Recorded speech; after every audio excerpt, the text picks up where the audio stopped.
Good evening, everyone. Welcome to our last commission meeting of 2020, as well as my last commission meeting as a commissioner. It's a bittersweet night. None of us can wait for 2020 to be over, that's for sure.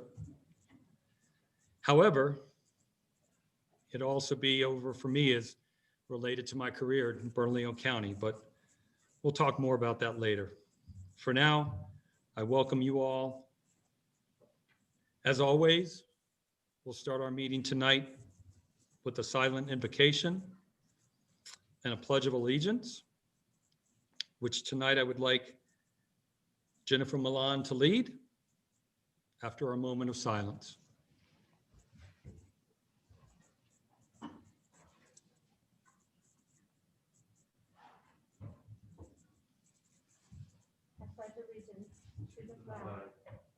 Flag of the United States of America, and to the republic for which it stands, one nation, under God, indivisible, with liberty and justice for all. Thank you, Jennifer. Thank you to my fellow commissioners. We have some special guests with us tonight. I'm fortunate enough to have my family join me, my wife, Robin, our daughters, Emma and Anna Grace. Our son, Michael, can't be here. However, he's fighting the good fight out in Chicago on the front lines as a healthcare worker, a doctor at one of the first-class trauma centers, Loyola University Hospital, as well as the newest member of our family, which is our service dog, Mira. So thank you to them for being here tonight on this, what will be, I'm sure, an emotional evening. Be that as it may, Madam County Manager, are there any additions or deletions to the agenda for tonight? Yes, Mr. Chairman and Commissioners, I have one, and that is item 3A, Fleet and Facilities Management, the intergovernmental agreement and budget increase for the Route 66 Visitor Center to be added to the agenda as an item 6R on the consent agenda, and a vote is required for the change. Thank you, Julie, very much.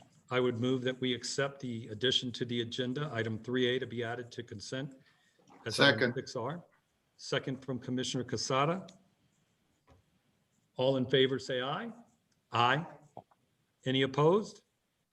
Motion carries unanimously. Mr. Chair. Yes, Madam Vice Chair. Can you hear me? Okay. I'm having a problem with the earphones, but I'd like to make a change to the agenda. Okay. A floor amendment. We haven't had one of those in a while. I'd like to present you with a plaque, but first I'd like Jennifer to read to you your recognition. Oh my gosh. Well, thank you. Thank you, Commissioner. Mr. Chair, if I can just have you mute yourself, thank you. Oh, yes.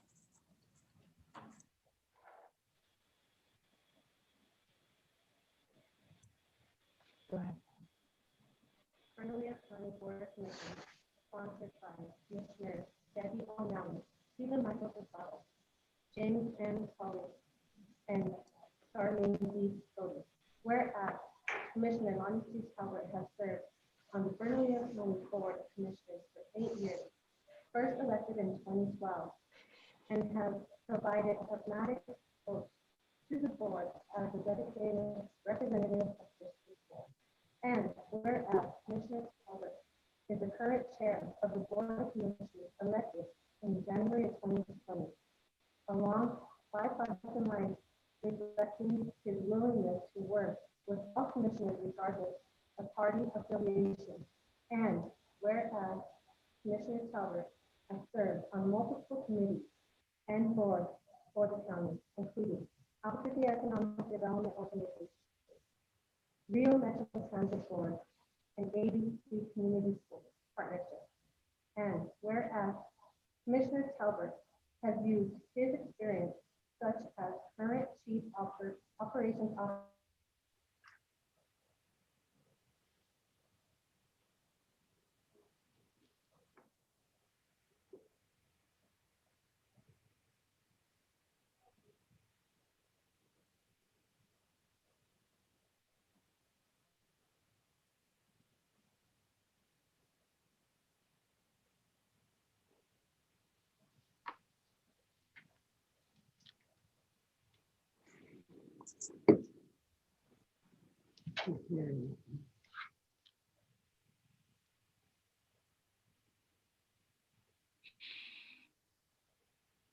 Talbert has also supported many economic development initiatives, including hosting the European political delegation in 2017 and approval of additional grant funds for the small businesses during COVID-19.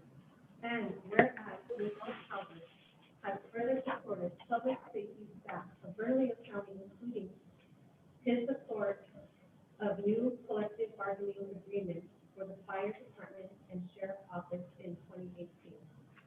Whereas Commissioner Talbot has served 2 years on the county treasurer investment committee board.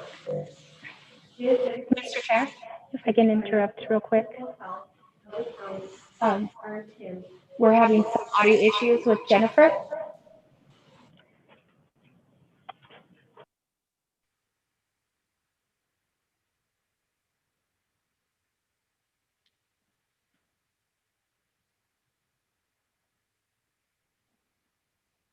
Sorry about that. Just bear with us a minute.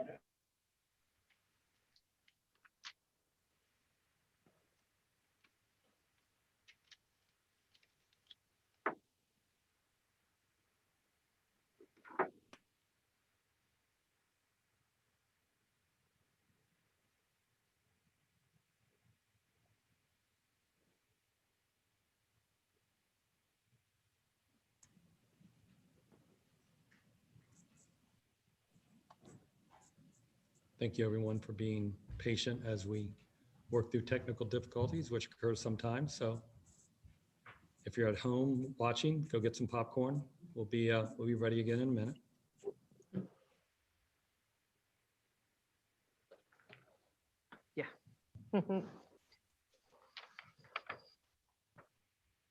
Okay. Whereas Commissioner Talbert has also supported many economic development initiatives, including hosting of the European political delegation in 2017 and approved the additional grant funds for small businesses during COVID-19. Whereas Commissioner Talbert has further supported the public safety staff of Bernalillo County, including his support of new collective bargaining agreement for the fire department and sheriff's office in 2018. And whereas Commissioner Talbert had 2 years on the county treasurer investment committee, where his dedication to the fiscal health of the county earning him the Guardian of the Treasury Award from Treasurer Nancy M. Bierce. And whereas Commissioner Talbert is committed to the county's unclaimed and indigent cremation program, attending and participating as a pallbearer or speaking at multiple interment and burial ceremonies. And whereas Commissioner Talbert has also served the community in other ways, including chair of the 2009 United Way Central of New Mexico campaign, a state goodwill ambassador as a New Mexico Amigo, and chairman of the Greater Albuquerque Chamber of Commerce. Now, therefore, the Bernalillo County Board of Commissioners does hereby honor Commissioner Lonnie C. Talbert for his 8 years of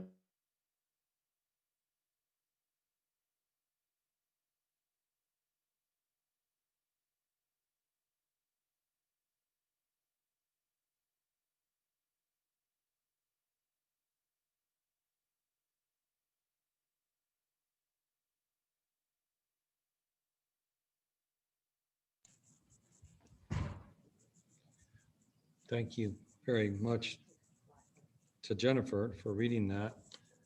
Wow.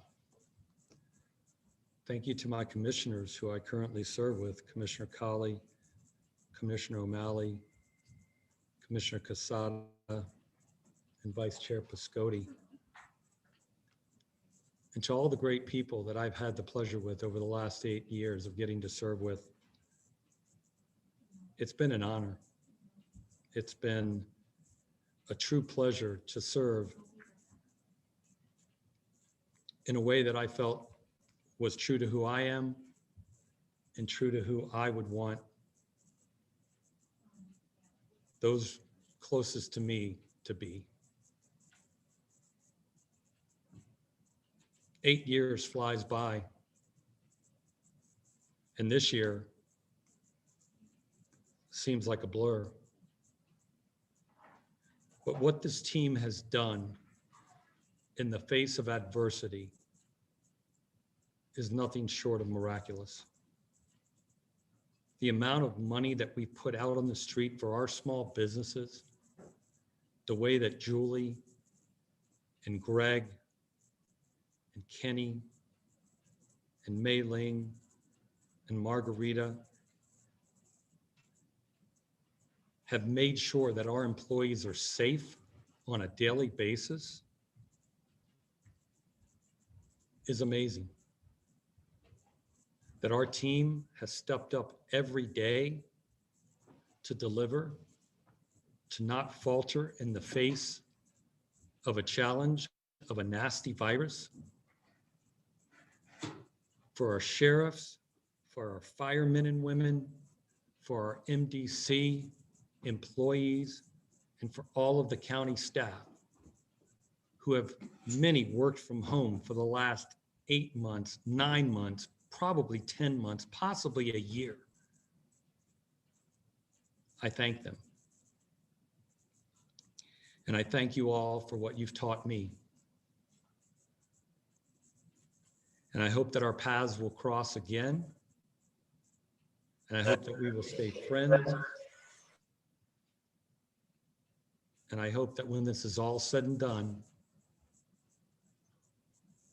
we'll meet up at a place where we can hug again, where we can high five again, and where we can say, boom!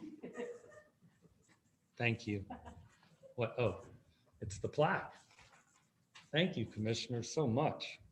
Boom. Look at that. Presented to Lonnie C. Talbert in recognition of your service to Bernalillo County, January 2013, December 2020. Thank you for your dedication. Presented by all the county commissioners, Charlene Piscotti, Debbie O'Malley, Stephen Michael Casada, James M. Colley.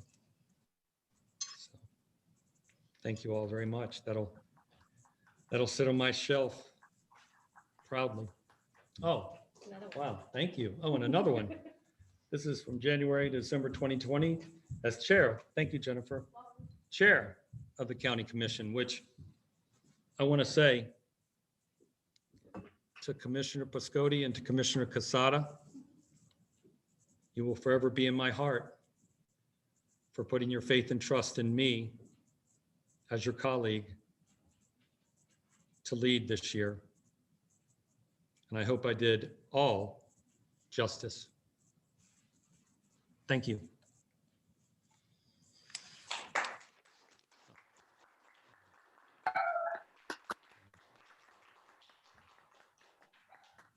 Thank you. Proclamations. So item 4A, Tahajli Water Project Task Force, presentation of acknowledgement, sponsored Vice Chair Piscotti and Commissioner Casada. Commissioner Casada. Thank you, Mr. Chair. This is just an acknowledgement to the work that the Bernalillo County and the community Tahajli Water Project Task Force. So this is an acknowledgement for the Tahajli Water Project Task Force, December 8th, 2020.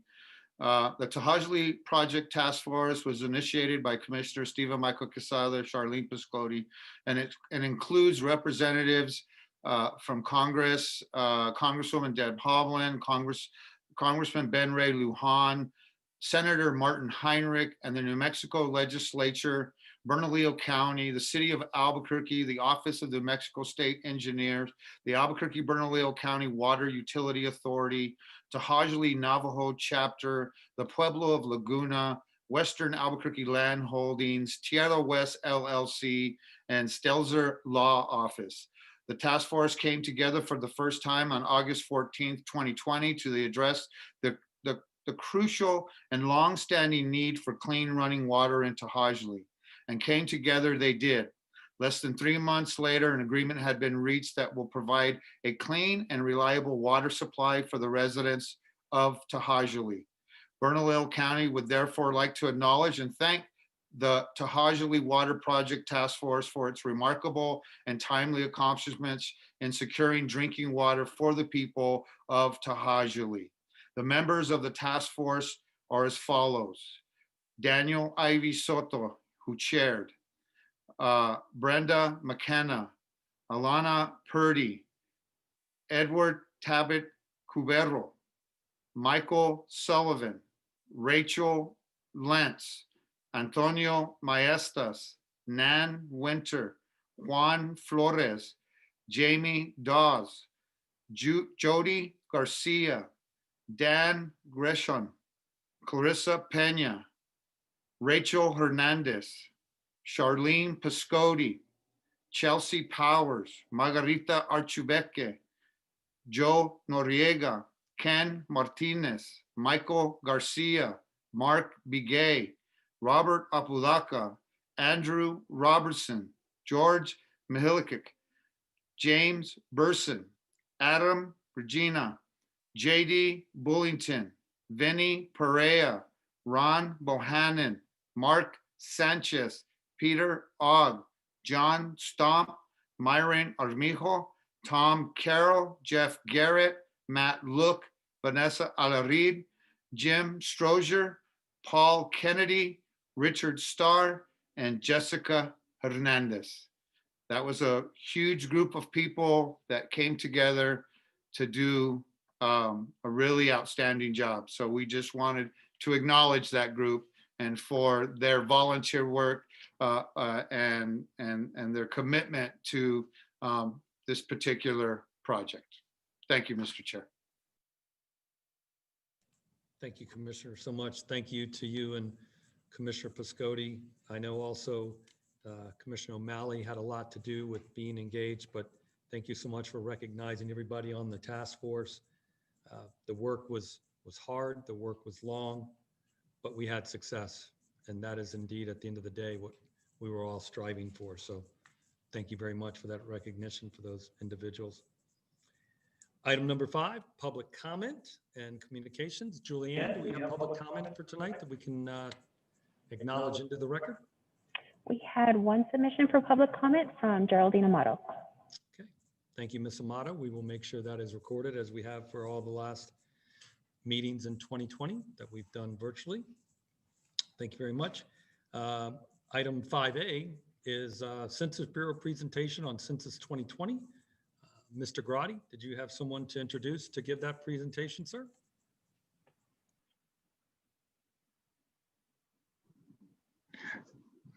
Good afternoon, Commissioner Talbert, Chairman Talbert, members of the commission. Bernadette Mieta is here today to kind of give a brief introduction on that item. Great, thank you, Enrico. Good evening, everyone. Chairman Talbert, commissioners, it's my pleasure to come in front of you once again regarding the Census 2020. And this evening we have Pauline Nunez with the Federal Census Bureau. She's with the Dallas Regional Census as well as the Denver division. She will be giving you an update what happened countrywide and a little bit about the state of New Mexico and Bernalillo County. We were very happy with the totals that we had. We were 4% above the national average here in Bernalillo County. The city of Albuquerque, if we break it down that way, had a little over 75%. So we had a really good showing in the urban area here and the rest of Bernalillo County. And with that, I will go ahead and let Pauline take over for the presentation. Thank you for being here, Pauline. Well, thank you. Paulina, we'll have our presentation so if we can share. So I just wanted to say hello And first of all, thank you, Chairman Talbert, also Vice Chairwoman Piscotti, and County Manager, Madam County Manager Morgus Baca. And hello, Julie. How are you guys? And hi, Debbie. So I'm still here in Colorado. But today, I just wanted to give, and I wanted to first introduce my colleague, Paulina Lopez, who is a partnership specialist on my outreach team, who covers not only West Texas, but also New Mexico from Bernalillo County south. And so we're happy to be with you. We were with Curry County yesterday, and very excited to.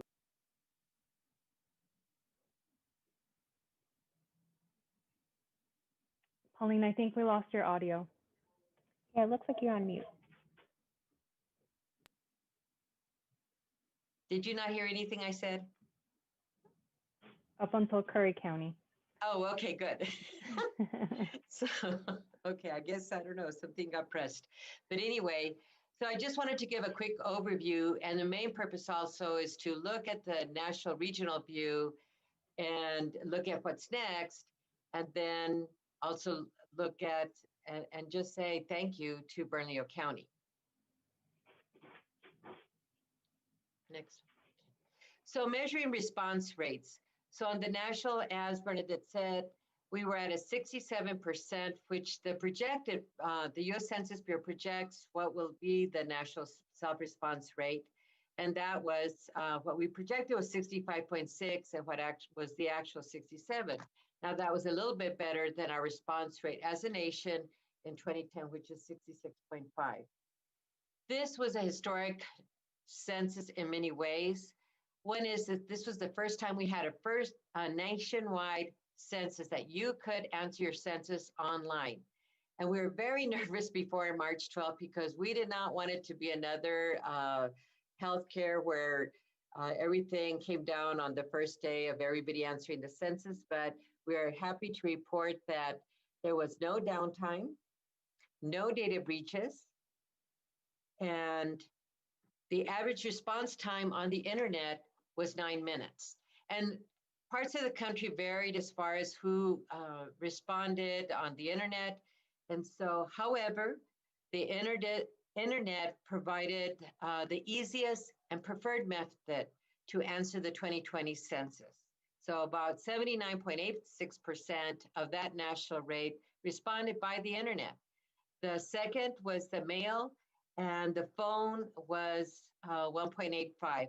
Now, again, it varied even in Bernalillo County at the 71.4% self-response rate. Of that amount, 59.2% responded by internet. And actually, you guys had a higher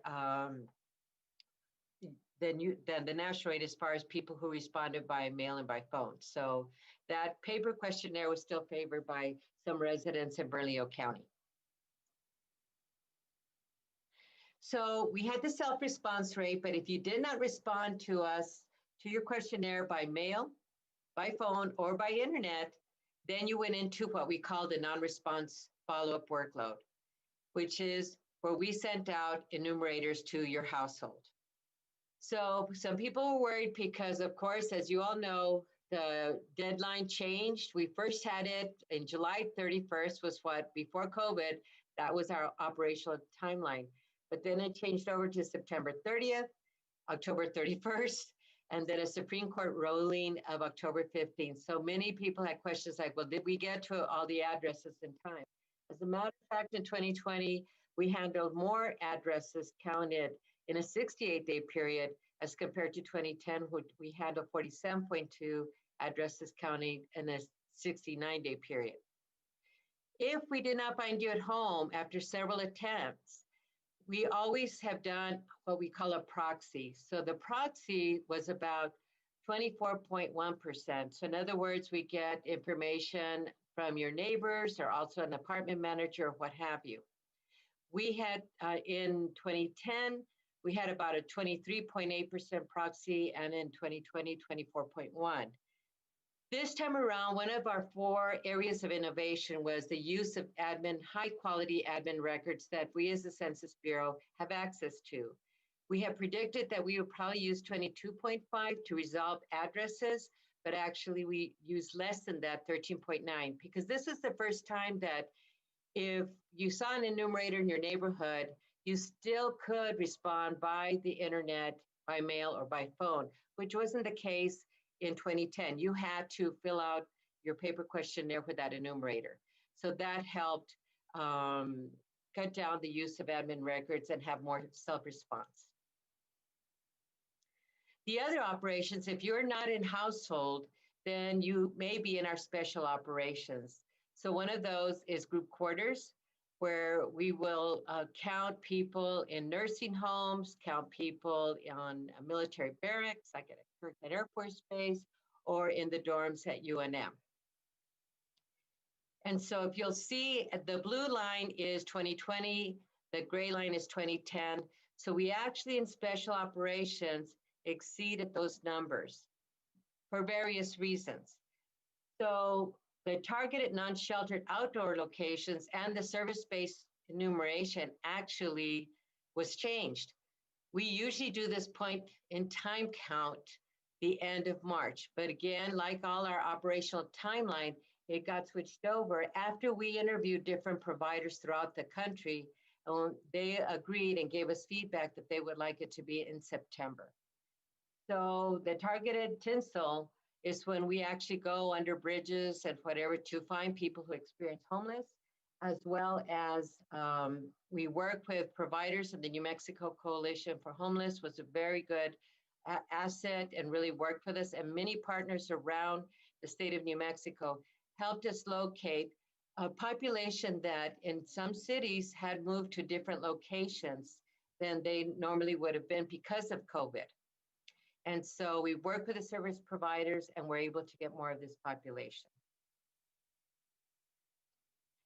The Denver region, so this time we actually hired more partnership specialists, which are outreach people like myself and Paulina. It also includes a tribal team and a media team. People were very worried about enumerators, how many people were we hiring? And that was a challenge because many of our enumerators come from the mature people who have retired or whatever. And a lot of those populations were saying, you know, we don't want to go, we're scared because of the COVID, we don't want to go to households. So it was a challenge hiring people, but we did hire community people throughout the state of New Mexico. When we had an area that had finished a county, and then another county needed help in New Mexico, as in all the United States, we would send enumerators, preferably from New Mexico. We did have an area census office in Albuquerque that serviced not only Albuquerque, but also up north. It was a challenge for us as well because in our region, we also have coastal areas, we have forests, and so we also have major cities like Houston, Albuquerque, Phoenix that experience social unrest. So we had to adapt to everything. And when we did our operations with our enumerators, we had to pivot to virtual learning only, which usually we have classroom learning. We had to really work at onboarding in a safe way to all our employees, as well as have new methods for the enumerators to go and get the interview. They had to practice social distance. They also had masks and PPE that they could share with the public. And that was true also of our outreach. The outreach pivoted because where we're used to working with schools, we're used to going out to different fairs, to parades, whatever during a census, we had to go, all of that was shut down and we had to go where people were. And that meant staff like Paulina were out in 100 degrees weather in Las Cruces, Albuquerque, food banks, grab and goes.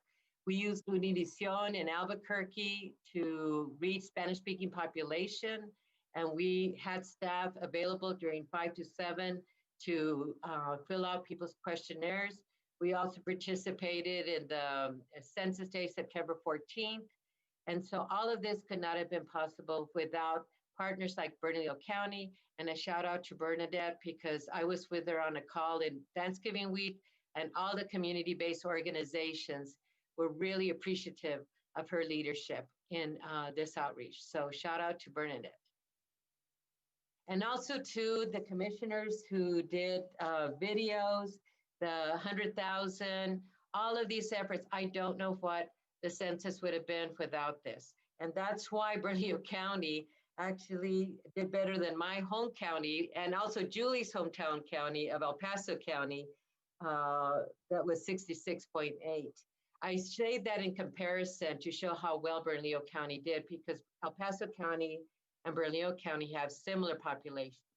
And as you can see here, New Mexico was 58.7, and its ranking was 48th. But again, that New Mexico has the tribal nations, rural counties, and whatever. So I hope you're proud of the outreach efforts that New Mexicans did and banded together. So what's next in 2021? So again, as all of you have heard through the newspapers, December 31st is our projected release. However, we are, our public statement is we're trying to get as close to the statutory dates as possible. We are not going to compromise the census numbers. You as elected officials and as leaders in your communities depend on the census for being statistically sound and accurate. So unless we can guarantee that to you all, those numbers will not be released. So that's the first number, and that's the apportionment number for it goes to all states, and that's the population counts. The next are the redistricting, and of course, as you all know, the fun begins.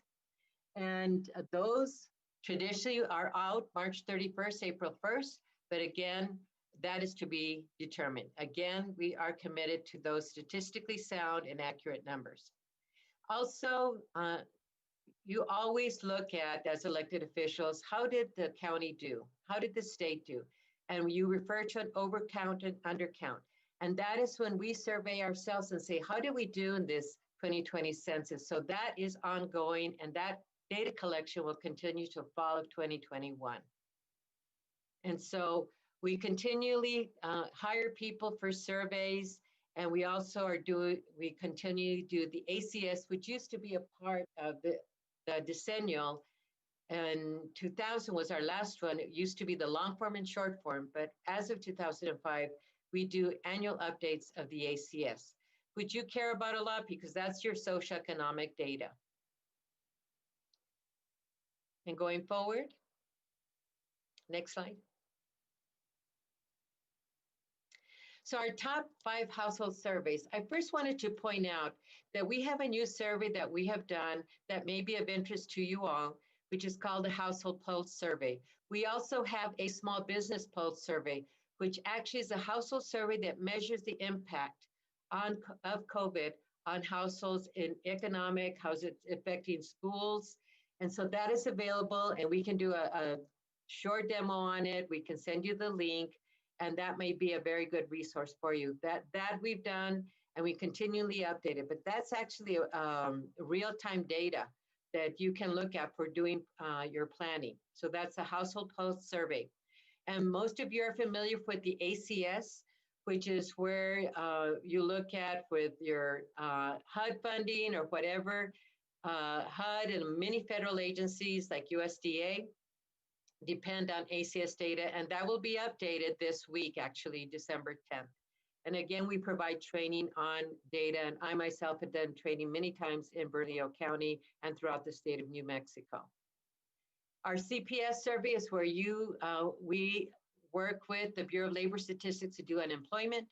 The National Crime Victimization Survey is one that we go for the nation for crime, victims of crime, the numbers of crimes to people over 12, and what do those crimes look like. We also work with the National Health Interview Survey, and we work with the CDC, which is an agency we've heard too much about this year, and we look at access to healthcare through that particular survey. So just a touch about what else we do besides the 2020 census and every 10 years. We do have a data dissemination program, which I have been part of, if you want a data training, of course, you have a resource with Paulina and myself that we can get you that training come 2021.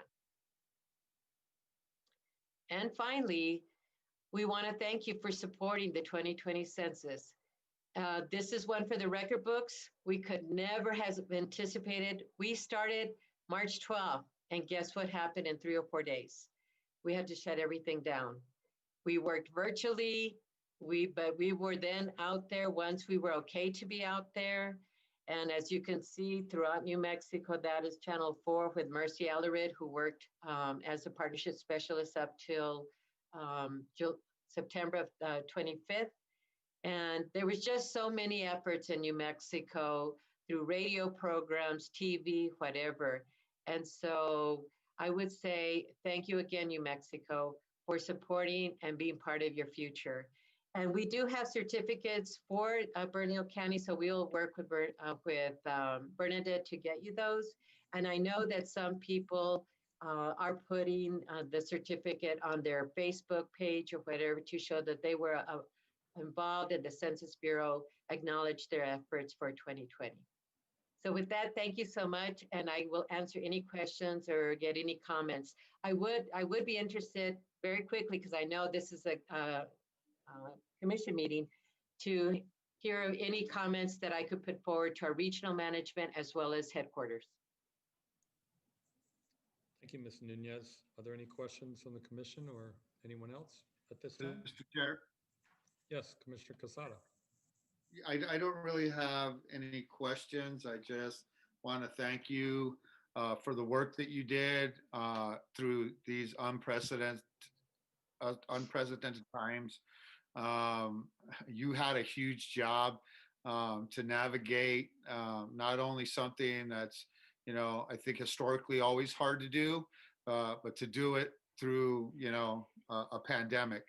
And I was very honored and pleased to be a part of, the reach out through social media. And Yes. And I knew that was going to be, our biggest and best effort to get them to do it online and to reach out and to get those people online. I'd like to thank Commissioner Piscotti and Talbert for their census commercial that went out, and they took that initiative to really make sure that, the important work of this nation was done. And the important work of this nation was definitely this year, the 2020 census. So thank you for your hard work, and I really appreciate you too, Paulina. Our video was after yours, though. You set the tone. He came out with his, he did a two-side thing where he did one guy and the other guy. We couldn't do that, so we tried to keep up with you. Thank you, Commissioner Casada. Any other I also questions? wanted to say that the New Mexicans that we hired in the operations part were just, they were some of the best. They were so, they were out there no matter what. They traveled many miles throughout the county and throughout the counties of New Mexico. We had challenges with the Indian nations where they closed. The Navajo Nation was just so tough. We had to send so many people to help them out in the final days. And so I just have to say kudos to also our operations, who are all New Mexicans, who are really dedicated to making the count work. We really had a great workforce there in New Mexico. Commissioner O'Malley? Thank you, Mr. Chair. I want to acknowledge and thank our own Bernadette Miera. She managed the census for the city and the county, Yes, and she all did. the folks who worked under her as well. Thank you. Thank you, Commissioner. And we look forward to continue working with Bernalillo County next year to make sure that you see that data and those resources available to you all. So Pauline and myself are happy to be a resource to you and keep working together for a better New Mexico. Thank you, Ms. Lopez. Thank you, Ms. Nunez. And thank you, Bernadette, for leading the charge for the county and getting everyone engaged. It's great to see those numbers. They were phenomenal. So really appreciate it. With that, Juan, we have another. Mr. Chair, Yes, Vice Chair Piscotti, you have a proclamation, I believe. I do, thank you. This time, let's see, do I see Commissioner Colley out here? Because I would like to read a recognition of Commissioner Colley. The Bernalillo County Board of Commissioners. Whereas Commissioner James M. Colley has served as a representative of District 3 on the Bernalillo County Board of Commissioners since January 2020, after being appointed by Governor Michelle Lujan Grisham, and whereas Commissioner Colley previously served the community as a member of the County Planning Commission, ABC Library Board, and Board of Directors for the Manal School, and whereas Commissioner Colley stepped up to fill the vacancy left in the final year of the seat's term after the departure of Commissioner Maggie Hart Stebbins, and has since dedicated his heart and time into the office, including working closely with the incoming commissioner-elect to ensure a smooth transition. And whereas Commissioner Colley's leadership has advanced community health, behavioral health, and criminal justice coordination discussions among local government and community stakeholders. And whereas Commissioner Colley sponsored the creation of the Sheriff's Office Advisory and Review Board to allow the public to have a conversation about mutual concerns, and sponsored the Community Workforce Ordinance requiring the hiring of New Mexicans before out-of-state labor by contractors on county public works projects. And whereas Commissioner Colley also co-sponsored resolutions for the continued support of adult charter schools and for state legislation that would remove racially restrictive deeds and covenants, now therefore be it resolved, the Bernalillo County Board of Commissioners does hereby thank Commissioner James M. Colley for his year of service to Bernalillo County. Done this 8th day of December 2020 in Bernalillo County, state of New Mexico, and signed by all 5 commissioners. And Commissioner Colley, I know that your certificate was delivered to you today, I believe, framed in fact. And I have something a little extra for you. I couldn't find a collie, but it's a little dog with the Bernalillo County pin on it. So that we just want to honor you and recognize you for this year of service. And I know that you have super cute little dogs because I've seen them on Zoom. Yeah, and heard them on Zoom. Yeah, thank you. Thank you, Commissioner Piscotti and Commissioner Talbert. I wrote, a 25-minute sermon on this, but I won't do it because you all would turn off and it would be done.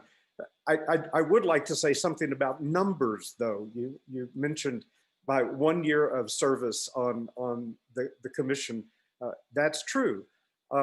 Commissioner Talbert, you will forever be in my head as the number 5, because every time we got to 5 votes on the commission, you would yell boom or it's unanimous. And I appreciated that. So when I think of number 5, I think of Commissioner Talbert because he made it loud and clear, and it was important to him. I think of Chief Perez when I think of 38. That was ladder truck 38, wasn't it? That's at station 38. And I appreciate you letting me drive it around town for a couple of days. I left it in the garage most of the time, but it was an eye catch, and I appreciated 38. That worked very well.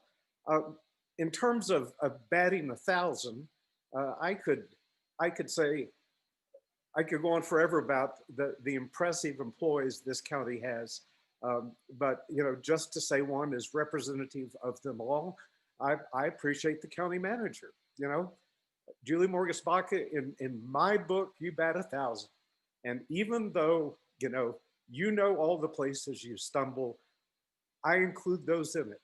So I'm grateful to you and your work in this place. And that's not hard. I've got to say that for the longest time, I couldn't figure out why sometimes I would get an email from Julie Morgus Baca and sometimes from Julie Ann Baca.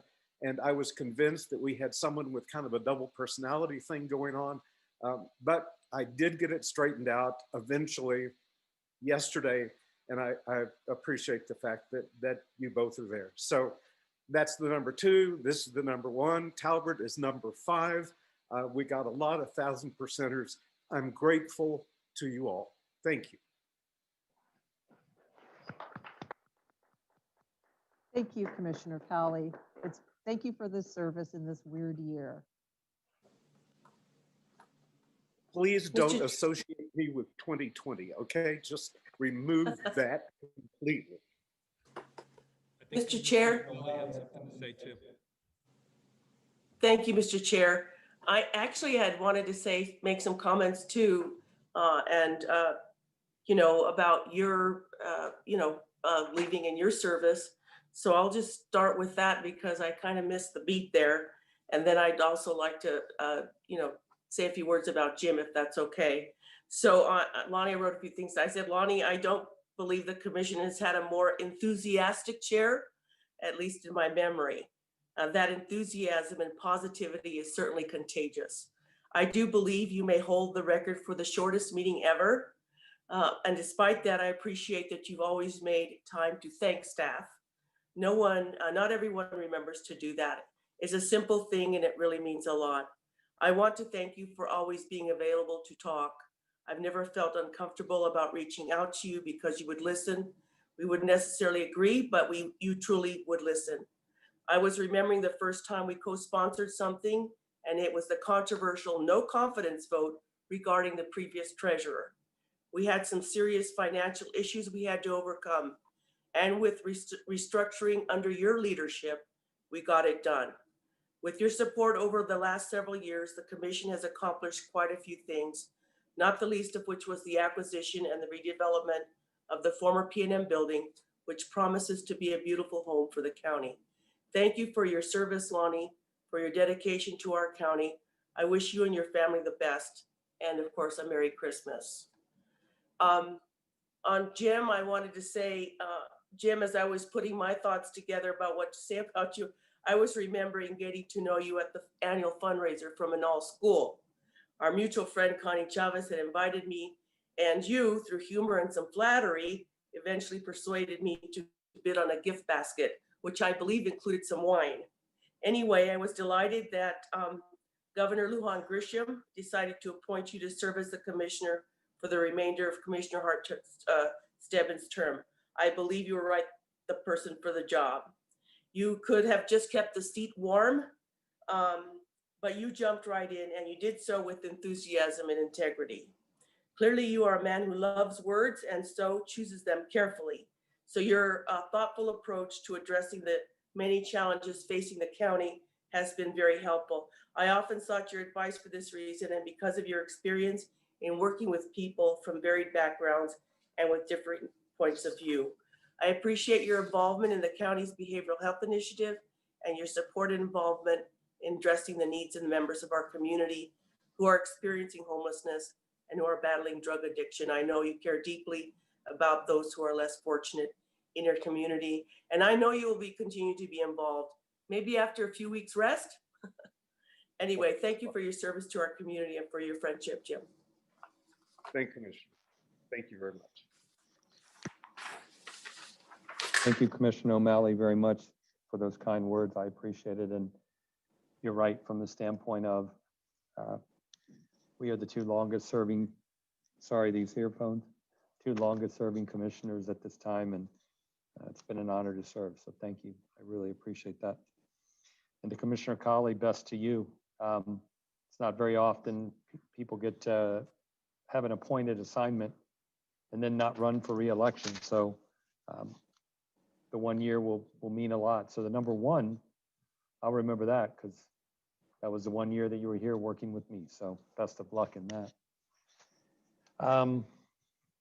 Next, number 6, we're moving on. We've got the consent agenda, which tonight is extremely long, which is exciting because that means we're going to approve everything and get on to other business. So with that, I would move for approval of the consent agenda, but first from Madam Clerk, if she could please provide a resolution number for items 6D, 6F, 6G, 6H, and 6R. I would then move to approve the consent agenda. Madam Clerk? Mr. Chairman, 6D is FR 2020-30. 6F is AR 2020-31. 6G is AR 2020-32. H is FR 2020-33. And R is FR 2020-34, sir. Thank you very much, Madam Clerk. So we have I made a motion to move the consent agenda and approve. Do I have a second? Second. Second from Commissioner Biscotti. Thank you so much. All in favor, say aye. Aye. Any opposed? Motion carries unanimously. 5. Boom. Mr. Just for Chair. you, Commissioner Colley. Just for you. Mr. Chair, I'm sorry to interrupt. Yes, Julianne, I just need some corrections on the resolution numbers. please. If we Where? if you could start with 6D. With 6D, Yes, D's and dogs. FR 2020-30. Okay, Madam Clerk, that's the sequence for ordinances. So the first one needs to start with 111 and so on. Oh, I did it backwards, Julie. I'm sorry. Okay, we Okay. got FR 2020-111. F is FR 2020-112. Gosh, thank goodness for Julianne. AR 2020-113. H is FR 2020-114. And that does it, doesn't it? And then the Nope, last one more, is there's one more. 6R. Hold on. Yeah. R is FR 2020-115. Thank you. Good. That was just And a if small we could- test. Thank you, Madam Clerk. If you could call the roll, please, for the consent agenda approval. Yes, sir. Commissioner Colley. Aye. Commissioner Casada. Aye. Commissioner O'Malley. Aye. Commissioner Biscotti. Aye. Chairman Talbot. Aye. So call, sir. Thank you, Madam Clerk. Moving on now to item 7, adoption of ordinance amendment to county code. Madam Clerk, please provide an ordinance number and FR numbers for item 7A.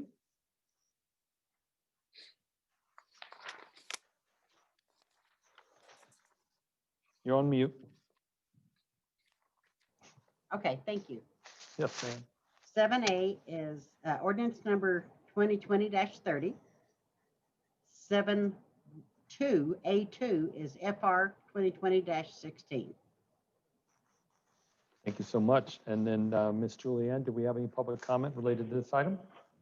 We do not. Thank you. Thank you. So Local Economic Development Act related to New Mexico Fresh Foods LLC. Either Mei-Ling or Marcos to present. Mr. Chairman, on behalf of Economic Development, we will miss you. SEAL Team 6 all day. Marcos cried a little today. I had to console him, but I think he'll manage through. I'm not sure. We may need to get Margarita involved and get him some therapy, but he said he's gonna plow through. He's gonna. He plow told me that through. was you. See, he said it was you. It was me. Mr. Mr. Chair, Chairman. we're just gonna boom into 2021. So There we go. I love thank it. you so much. Mr. Chairman, members of the commission, the Economic Development staff recommends the adoption of an ordinance authorizing a local economic development agreement with New Mexico Fresh Foods, as well as approval of a financial resolution appropriating the budget in the amount of $755,000 for the Economic Development Department. I'll stand for any questions. Thank you, Mei-Ling. Thank you, Marcos. I too will miss you and your entire team. You know, you think about what the county's done in terms of economic development. We have led the way. We have led the charge, whether it be over in the petroglyphs with FedEx and Tempur-Pedic and now Amazon. I mean, we have Amazon coming here. Thank you.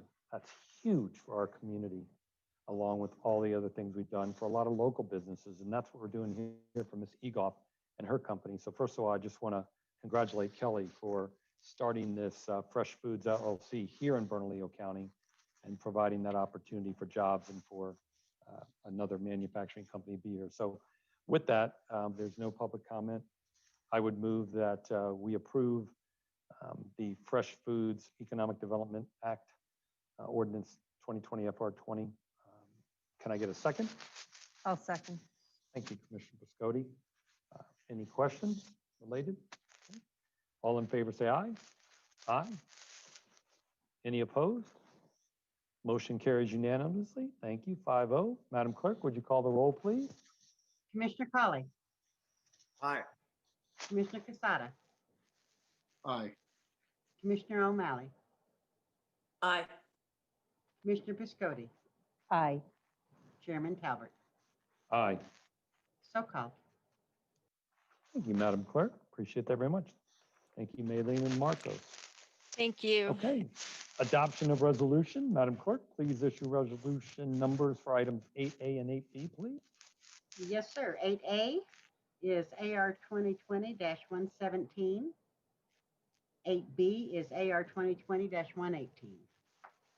Thank you so much. This is item A is Gordon Bernal and other adult service charter schools. I know Commissioner Casada and Commissioner Colley have been working on this, trying to get some additional money to help the Gordon Bernal School and other adult service charter schools.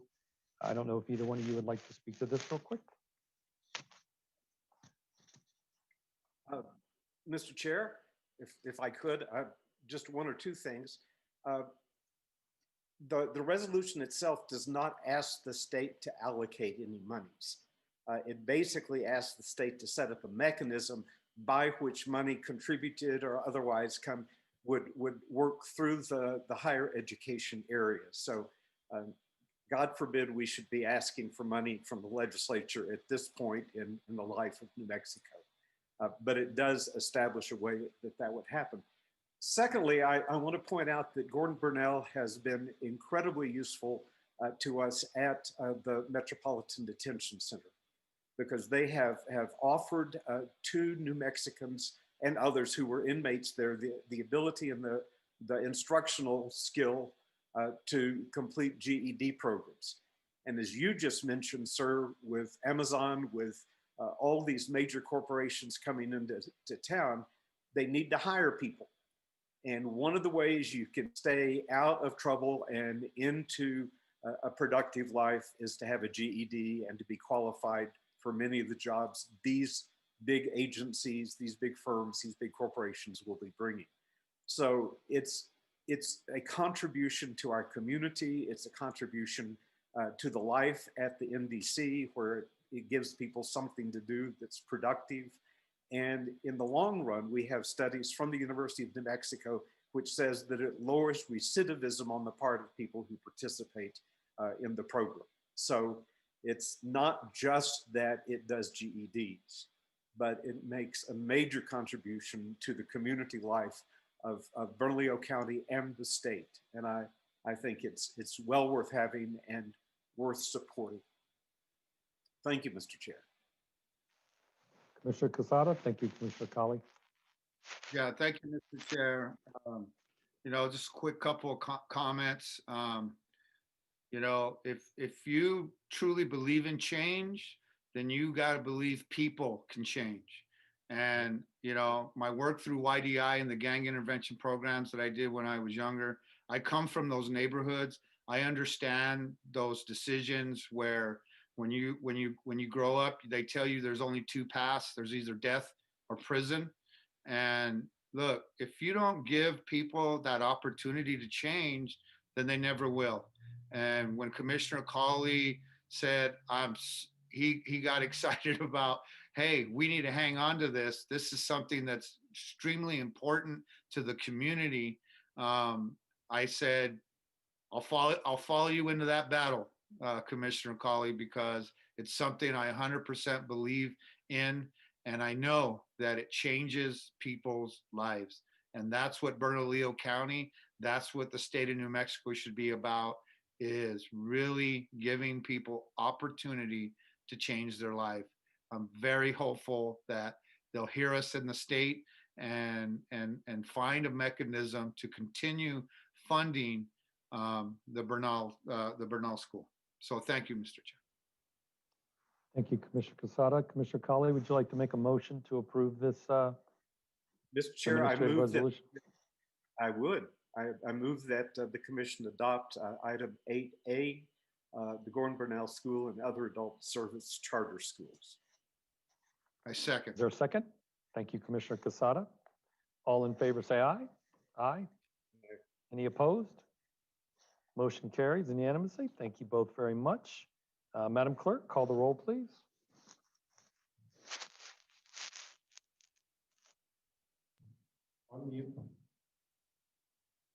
No, she's frozen. Yeah.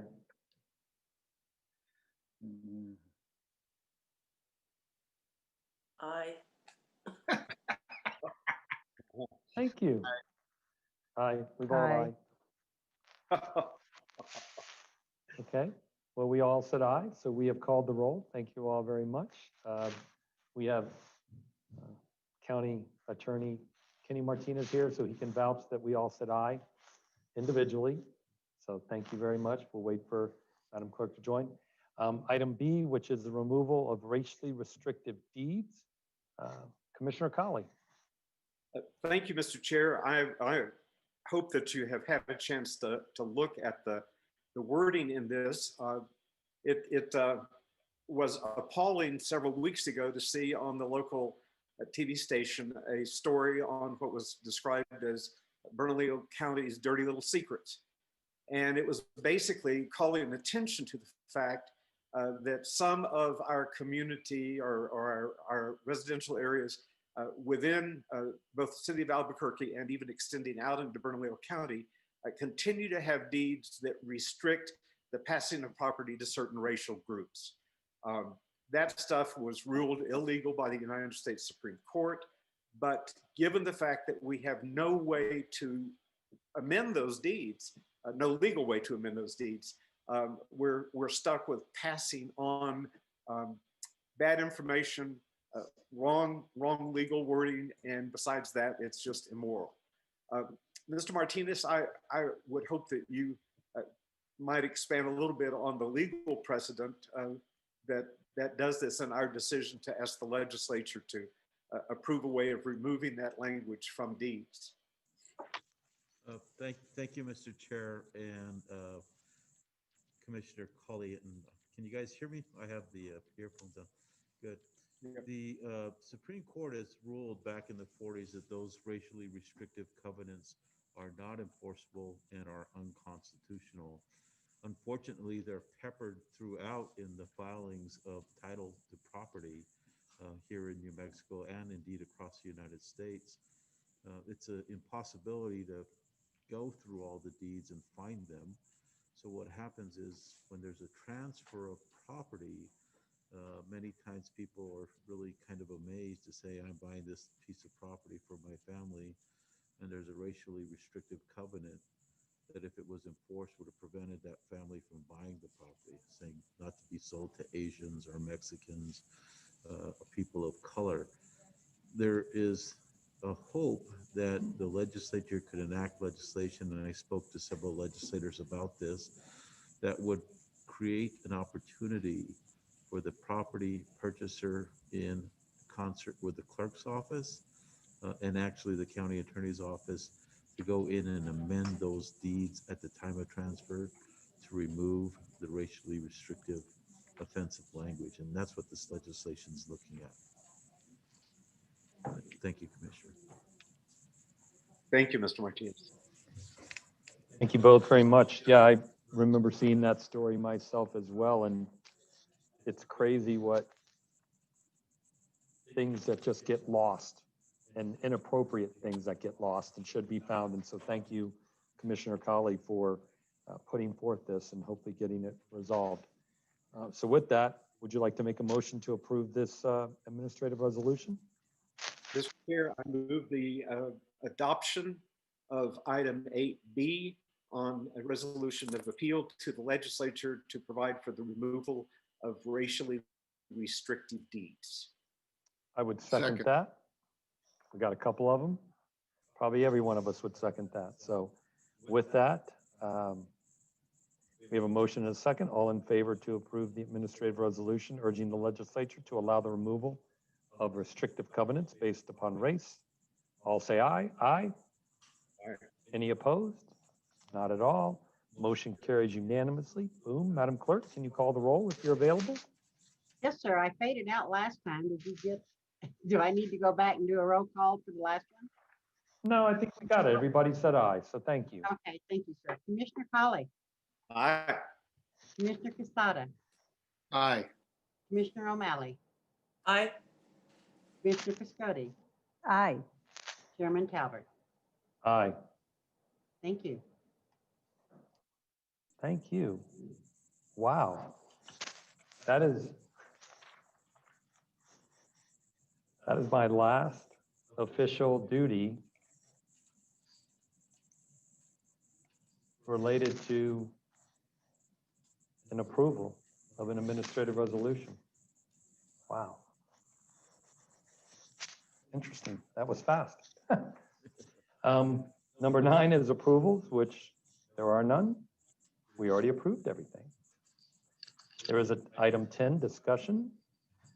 There's an inspection report of the Metropolitan Detention Center. Each year, the chair is responsible for doing that. I did do a Zoom and was amazing to see the MDC, and the team did an amazing job. But Vice Chair Piscotti, who has also worked on this, will discuss the inspection report. I will pass that over to her.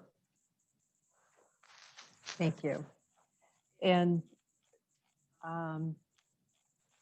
County Attorney Ken Martinez, do I just read this into the record?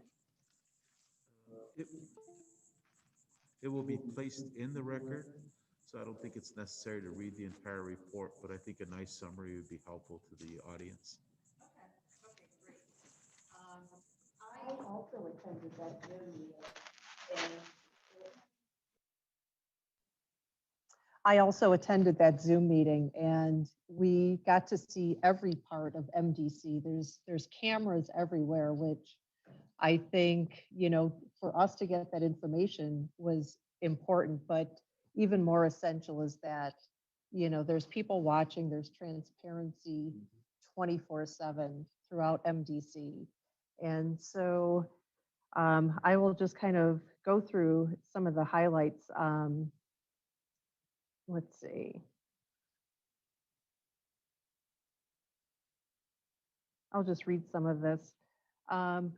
Following introductions during that meeting, Roseanne Otero was instrumental in providing an estimate of the current population at MDC to be at around 1,250. She began the tour by sharing live video footage of receiving, discharge, and transfer unit at MDC. Beginning in the law enforcement area, we were given details about the area that was currently being used by Albuquerque Police Department officer who was booking an inmate and helping to complete the scanner process by having the inmate walk into the body scanner and would look for hidden items. After some questions about the thoroughness of the scan, it was explained that the scanner is more thorough than one typically used in an airport.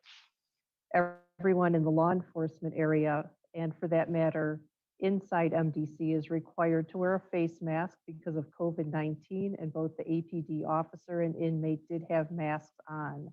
It was then explained to us that incoming inmates are quarantined upon arrival into the facility because of COVID-19.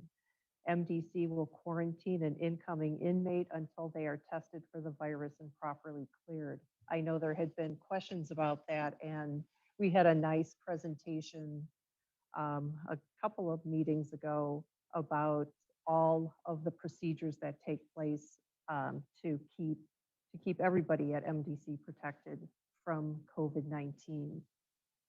We were then shown the live footage from different angles. I recall that from in one room, we got to see very different angles of the view. Aaron Thomas clarified that women and men are both housed in RDT, but placed in separate cells until they're moved to their respective units within MDC. and the pods within each unit are designated for either males or females. RDT is the area where new inmates are shown the inmate orientation video explaining what is expected of them while they are housed in MDC. We then moved on to live footage of the detoxification housing loaded in Fox unit. Aaron Thomas then showed us the renovated kitchen area, which I know we voted on that. I believe that was last year, and the kitchen area underwent a major renovation to update it and make it safe and just a good area for preparing and serving food. We moved on to the video feed for the restrictive housing units, where inmates who are considered seriously mentally ill and may require additional safety precautions and care are housed there. We were also shown RH4, which houses inmates designated as higher security threats, either because of gang affiliation that made them more dangerous or because MDC has found other factors making these inmates more dangerous. We also looked at inmates inside the health services unit or a psychiatric care unit. Toward the end of our video tour, we were shown the medical portion of MDC, which includes the entrance and the holding cells they use for inmates waiting for treatment.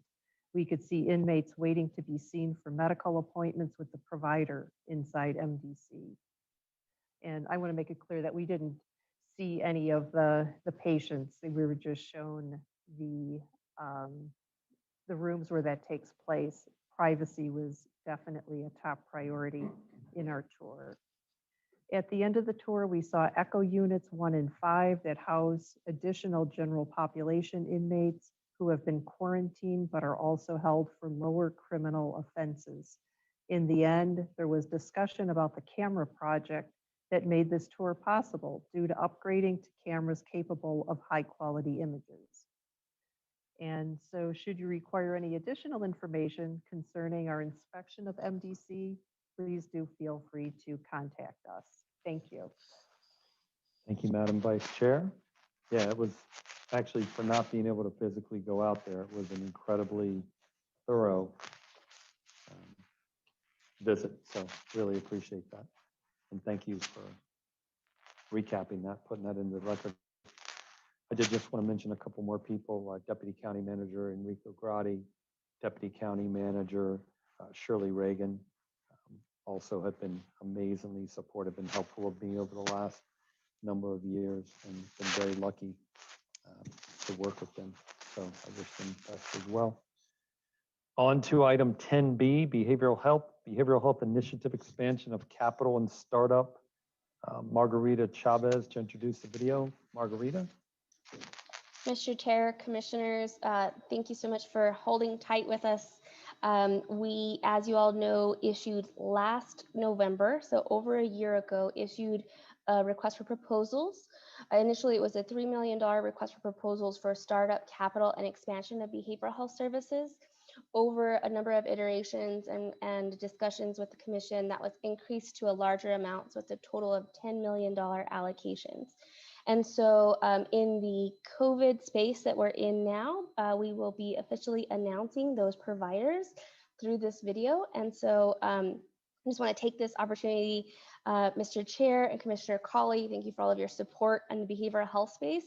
And it's an honor to be your last official item and really announce these behavioral health service providers into the continuum. Again, the Behavioral Health Initiative has infused services, funds to support services in the community and behavioral health space. And this $10 million allocation will really help us make that impact. So unless there's questions at this time, I will play the video and it'll announce each of the providers and some of the work that they're doing.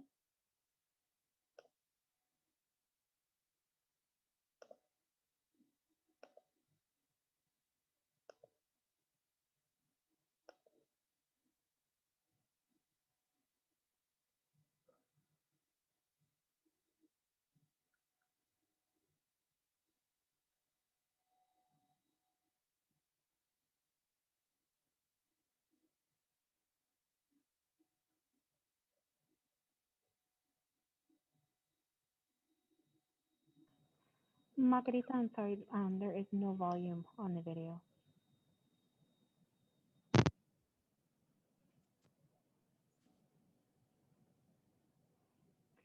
And actually, we might have lost your audio because I can't hear you, but I see you're unmute.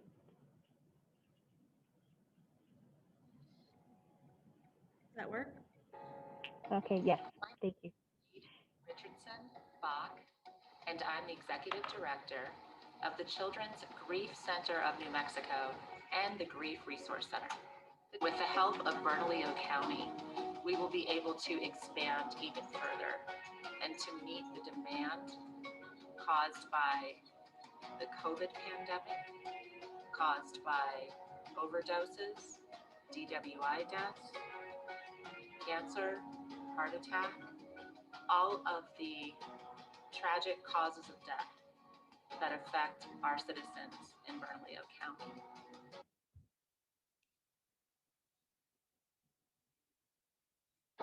Hi there, I'm Jeff Holland. I am the Executive Director from the Endorphin Power Company.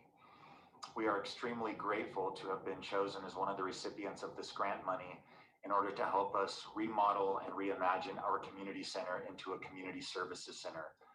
This is intended to help benefit the people not only of the International District, but of Bernalillo County, who are struggling with issues around substance use disorder and homelessness. Again, we are truly grateful for this opportunity and look forward to serving our community in the future. Thank you.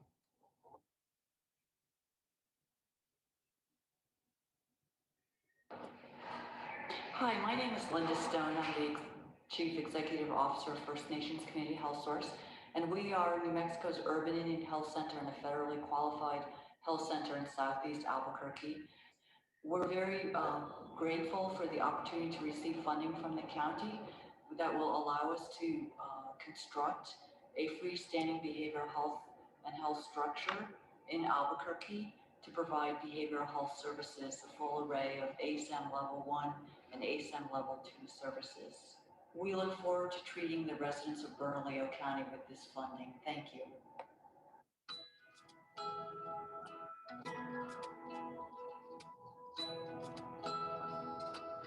Welcome to Los Puentes Charter School. My name is Anna Phillips and I'm the school's principal. We'd like to thank the Bernalillo County Department of Behavioral Services for facilitating a BHI grant to our school and for partnering with us to expand our continuum of services that we make available to our learning community. Thanks to this grant, we'll be able to fund a full-time case manager as well as purchase and implement a mindfulness curriculum to help our students better cope with stress and focus on academics. Hello, my name is Gerard Sanchez, licensed master social worker and lead case manager for the Veterans Integration Center, known as the VIC. The VIC is a nonprofit organization which provides a hand up to the homeless veterans. The VIC has several programs, one which is transitional housing for homeless veterans and their families, assisting in finding housing, employment, and establishing benefits for veterans that are eligible. Hello, and thank you for having me. I'm Cora Skuse. I'm with AMI Kids, and I wanted to share a little bit about our organization and how we will be working together to support youth and families in Bernalillo County. We are excited for this opportunity to expand our current service array to Bernalillo County. We will be implementing the nationally recognized model program, Functional Family Therapy. How, you ask? Our program will have an interconnected approach to serving youth and families in Bernalillo County. The entire family is involved in every FFT session. They will have a master's level clinician assigned to work with them and a community support specialist that will be engaged within the community and assist with linking families to local resources to ensure long-term success and sustainability.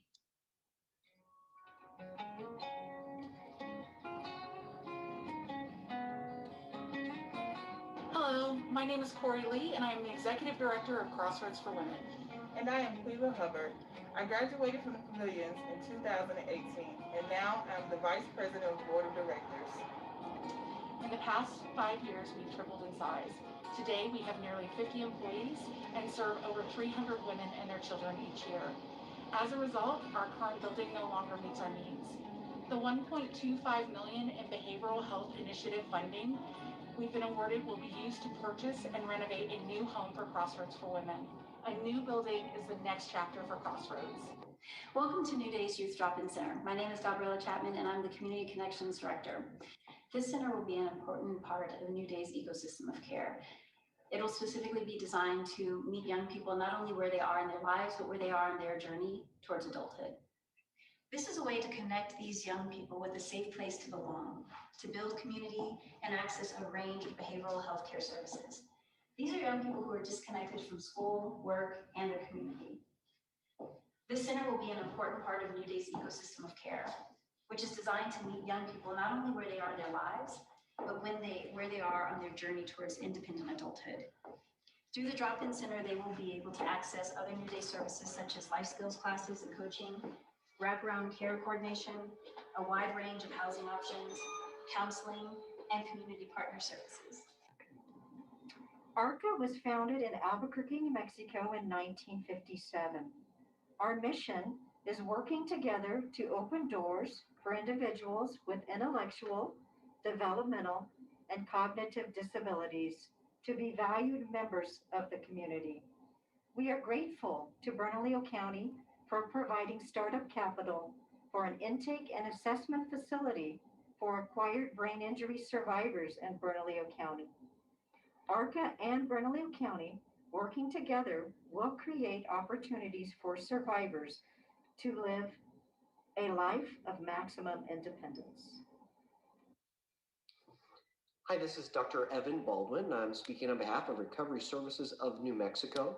We are very excited to be a part of this expansion of substance abuse and behavioral health treatment in Bernalillo County. Specifically, the funds that we'll be using will be used to expand treatment of substance abuse, specifically opioid use disorder within the Metropolitan Detention Center.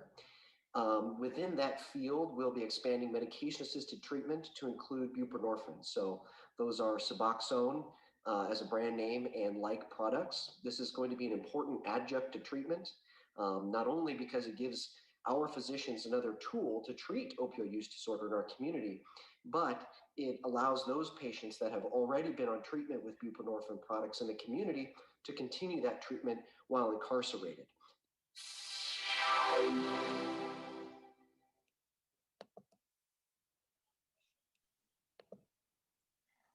So, Mr. Chair, Commissioners, that was the high-level overview of each of our providers. We have links to the longer videos that they submitted to us, but in the interest of time, we trimmed it down significantly for this meeting. But anyone who is interested in more information on each of the services that all of these providers will be implementing in the community, they can go to the DBHS page on the bernco.gov website for details on, again, the videos and details on the award. So again, we're really excited about getting these funds out. And as you can see, it is a wide array of service providers.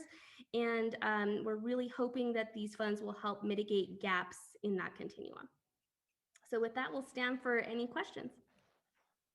Thanks, Margarita. I know that over time, ever since we passed the mental health tax, the behavioral health tax, that people have said, you know, why aren't you spending the money? Why aren't you spending the money? Well, you can see why we're spending it correctly now, and really hats off to you and your team and to this commission who have all stood by and waited patiently because we wanted to make sure we did it the correct way so that the funds could get in the right provider's hands so that the most critical needs could be met. And so to you and your team and to everyone at the county, it's nice to know that the dollars are being spent wisely and having the best impact possibly. So thank you. Thank you. Great work. Okay. So, announcement of the next. Mr. Chair, Oh, yeah. I have an announcement. Oh, we have an announcement. Okay. I'm taking over the meeting because we have a few more surprises for you. Wow. So I'll just tell you, our next meeting will be Tuesday, January 12th, 2021. That will be a Zoom meeting at 5 p.m. There's going to be some signing of official documents, but before that, we've got some surprises. And I think first, County Manager Julie, would you mind talking about the special project that was done? Absolutely, Mr. Chairman, Commissioners.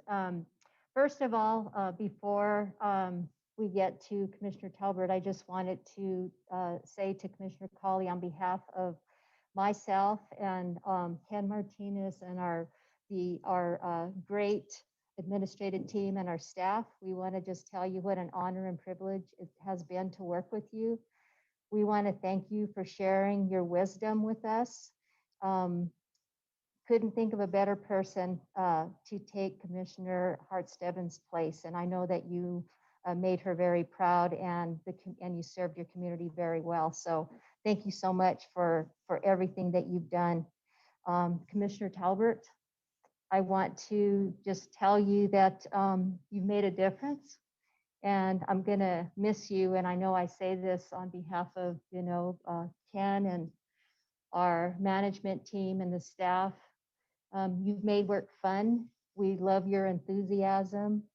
We love your zest for life. We sense your love of everyone, of your beautiful family. And that just radiates through you. And I just want you to know what a special person you are.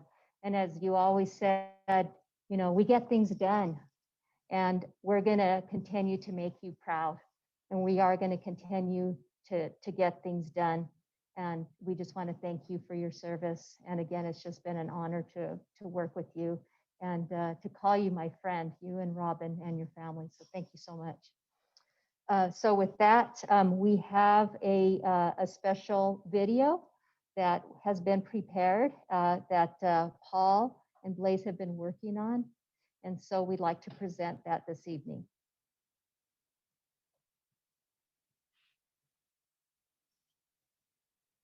This is next to the nomination of Commissioner Talbert for chair. All those in favor say aye. Aye. All opposed say no, and that passes. Congratulations, Commissioner. Okay. He's got a big personality, and he uses that to inspire people. He uses that to make people happy. He's nonstop. Energetic, intelligent, charismatic. The way I would best describe Lonnie is he has more energy than not just one kindergarten class put together, but two, and he's able to do it every single day. I've never been told that I'm not talking loud enough. I'll talk loud. As always, one of the best parts of my job is county commissioner. I used to not think that was real. I used to think that that was an act because I thought, how does one person have so much to offer? How much enthusiasm and spirit? The funny socks, the boom. Boom is his favorite saying, or I'm alive and energized. And it's perfect because he is alive and energized. I always, when I go into work, I talk to my employees and I say, if I'm the smartest person in the room, I'm in the wrong room. Humble, and yes, probably the smartest person in a lot of rooms. But while Lonnie Talbert stirs comments about intelligence, he stirs far more talk about character. And I think what really resonated with me about Lonnie was he was so genuine and he was so down to earth. And it was so clear to me that he didn't want to run for public office for him. It was for everybody but him. His integrity was always number one, honesty, and the fact that he's just such a good guy. So vulnerability, I'm hearing the word vulnerability come through in terms of, as a leader, having the ability to be vulnerable, to be trusting of those around you. Deflecting praise and credit to those who work around him is simply second nature for Commissioner Talbert, but the facts are indisputable. He's made a difference. 1, 2, 3, play ball! Bernalillo County is better off that Lonnie has been here the last 8 years because Lonnie didn't do it for himself. He did it for Bernalillo County. His positive outlook, his zest for life, his his love for Albuquerque, the state of New Mexico, Bernalillo County, certainly has helped grow the economy in Bernalillo County, Albuquerque, and New Mexico as a whole. He's so wise, and he understands what it takes to bring businesses to Bernalillo County and the economic impact that these businesses will have on our community. We're gathered here tonight to show respect and gratitude for those public servants who every day put their life on the line so that we may enjoy a free society. A recurrent theme among those who talk about him is his simple pattern that follows no political preset or party line. Commissioner Talbert is known for doing what's right. 1, 2, yay. You know, he has always followed his heart to do the right thing by everyone. And you, my friend, have taught me a lot. You've taught me that once you have become a county commissioner, that you no longer really represent one side or the other. You represent all of your constituents. Your job is to do the best that you can for all the people, the best that you can. And I learned that from you. Thank you, Mr. Chair. I move approval. Motion and second. All in favor? Aye. Opposed? Awesome. Passes unanimously. Thanks, Millie. Thanks, Commissioner O'Malley.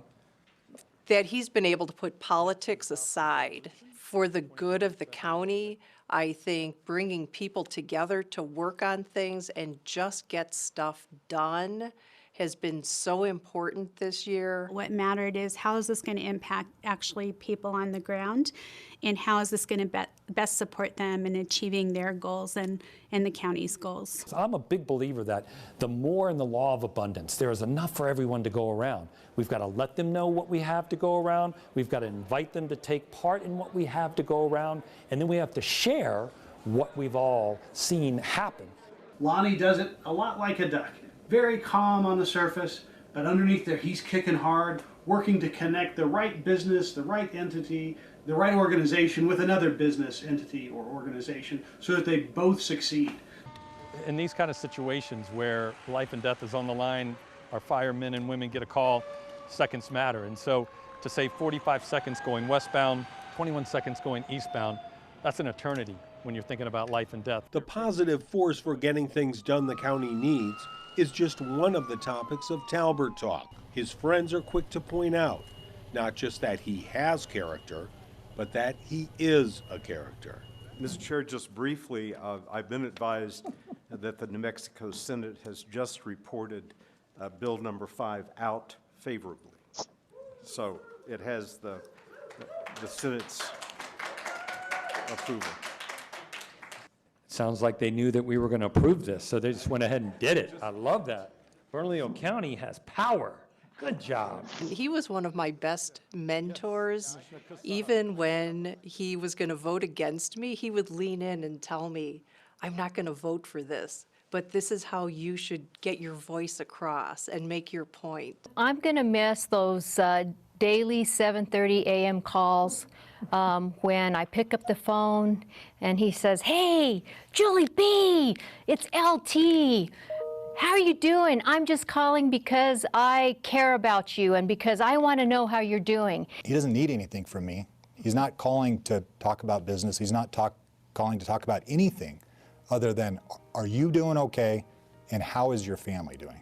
What I've learned of these last 4 years is that family is the most important thing if you're going to serve as a public official. He cares about his coworkers. He cares about his friends, but he cares most about those closest to him. Robin, I love you, and I thank you.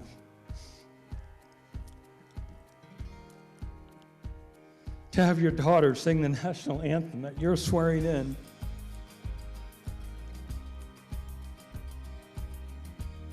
no words. He is so dedicated and so passionate about our family, and really just a great champion of all of us to help us be our most successful, our most healthy, our most balanced, and to really follow and pursue our dreams.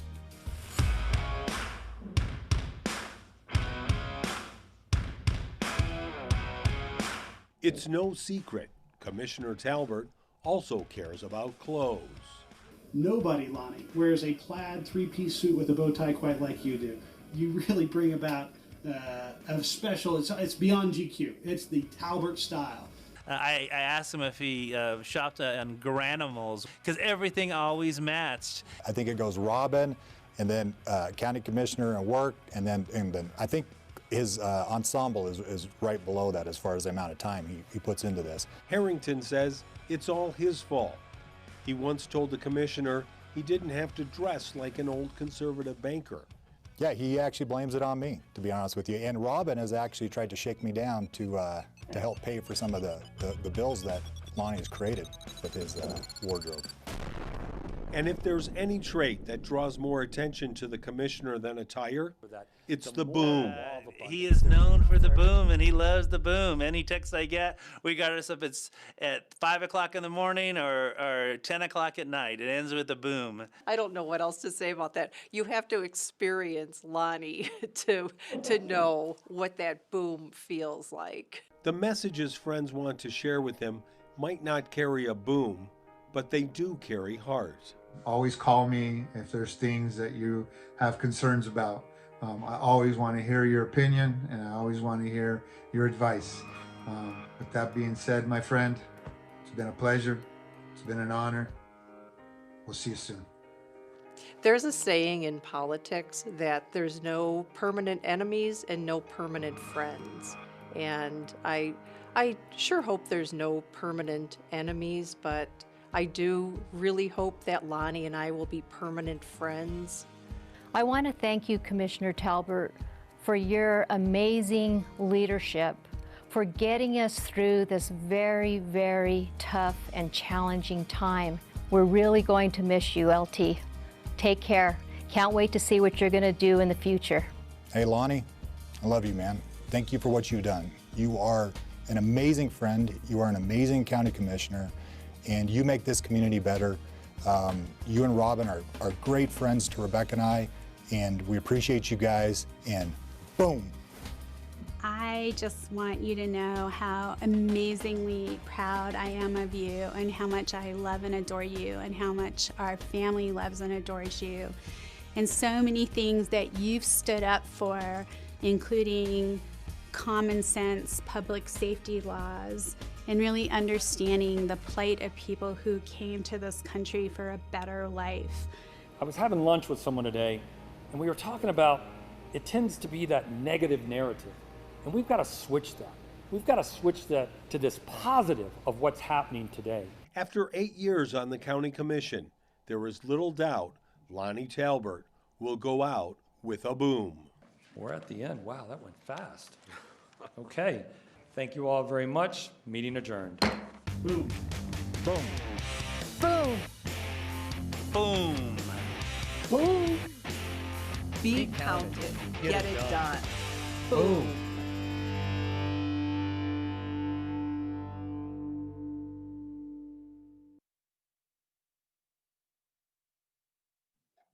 Mr. Chairman? We're not done yet. So, boom, not yet. So, Robin and Anna Grace and Emma, if you could come up and just go ahead and go to up to the dais by Commissioner Talbert. And Michael is also here in spirit, so this is from him too. We just want you to know that we love you. And I think what we would like to say the most is, especially this year with COVID, it teaches us all that bipartisan support is more important than ever. Leadership, courage, authenticity, and ethics are what's important. What's also important is doing right and doing well and doing good on behalf of the people. And you've done all those things, so we love you. We thank Commissioners Castillo and Zapata for your courage and your leadership. And Julie, thank you so much for your stellar guidance and for always making the job for Lonnie easy and fun. So this is for you from our family. And it's not an easy suit.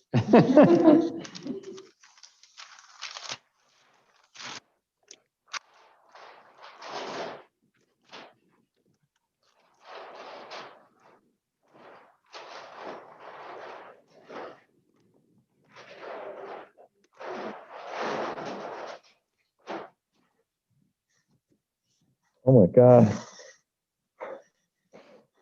For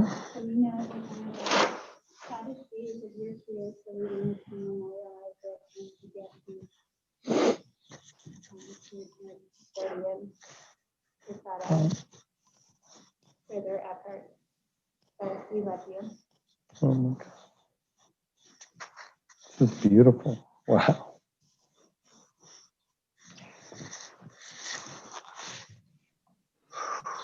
Don't go anywhere yet.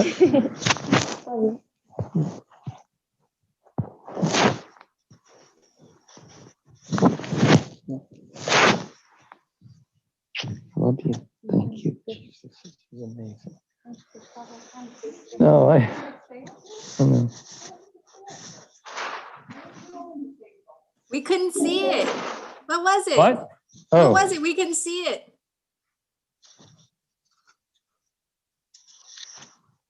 I don't know how we can, who can, where do I gotta walk? Oh, sorry, Oh, down there there. you go. Oh, that's cool. Yeah. Nice. That's great, Chairman. Oh, yeah.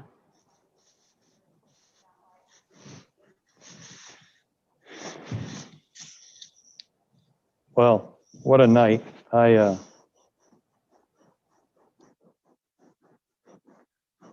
no words to say regarding, oh, thank you.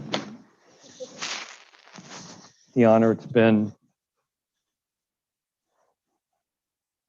to serve in this capacity with such good people and to have the love and support of my family. And I know Michael's here in spirit.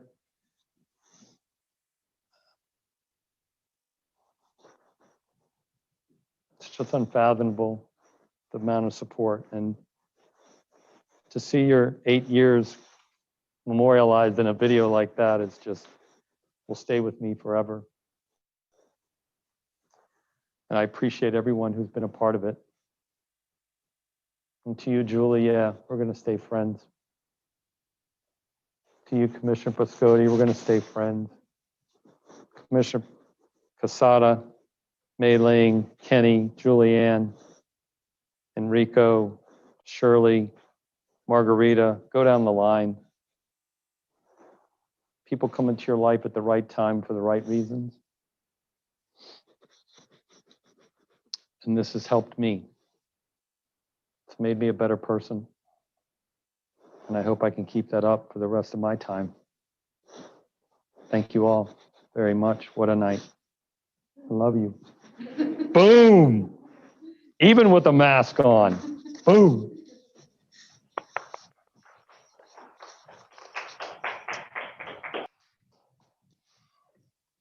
Are we done now? Well, would anyone else like to say anything? Because we're not quite done yet.